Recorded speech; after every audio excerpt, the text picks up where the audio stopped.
என் மேனிஃபெஸ்டேஷனும் எனக்கு சீக்கிரமாக வேலை செய்யணும் அப்படி நீங்கள் நினைக்கிறப்போ இதை நீங்கள் தாராளமாக பயன்படுத்துங்க. சுலபமாக நீங்கள் நினச்சது உங்களுக்கு கிடைக்கும். அதுவும் இந்த விடியற் காலையில் நீங்கள் செய்கிறப்போ யாரை நினச்சி இதை செய்கிறீங்களோ அந்த பர்சனுடைய ஆழ்மனம் விழித்திருக்கும். அப்போது நீங்கள் இதை கரெக்டாக கொடுத்தீங்க அப்படின்னா காலையில் எழுந்திரிச்ச உடனே அந்த நபர் உங்களை பற்றி மட்டும்தான் நினச்சிக்கிட்டே இருப்பாங்க.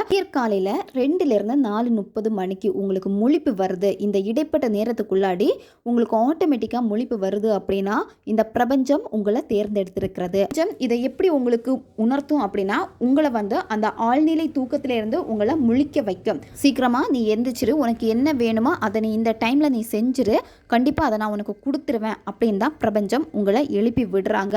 நிறைய பேருக்கு இது ஆட்டோமேட்டிக்காக தான் நடந்துக்கிட்டே இருக்கும். நீங்கள் எந்திரிச்சு உட்காரணும்னு அவசியம் கிடையாது. பெட்டில் அப்படியே படுத்துக்கிட்டே கண்களை மூடிட்டு உங்களுக்கு என்ன விஷயம் வேணுமோ அந்த விஷயம் உங்களுக்கு நடந்துருச்சு அப்படின்னு சொல்லிட்டு நீங்கள் விஷுவல் பண்ணாலே போதும். உங்களுடைய பேரை மட்டும் நீங்கள் ரிப்பீட்டடாக சொன்னாலே போதும். நீங்கள் மனசுக்குள்ளாடியே நீங்கள் சொல்லலாம், வாய் விட்டு சொல்லணும்னு அவசியம் கிடையாது. நீங்கள் அந்த பர்சனை அதிகமாக என்ன பேரில் கூப்பிடுவீங்களோ கூப்பிடுங்க அவங்கள அந்த பேரை சொல்லி. அவங்க பேரை சொல்கிறப்ப அப்படியே நீங்கள் தூங்கிடுவீங்க. அப்படியே நீங்கள் தூங்குங்க. கண்டிப்பாக இதை நீங்கள் ஃபாலோ பண்ணி பாருங்கள். காலையில் எந்திரிச்ச உடனே அந்த பர்சனுக்குடைய முதல் தாட்டு உங்களுடைய தாட்டாக தான் இருக்கும்.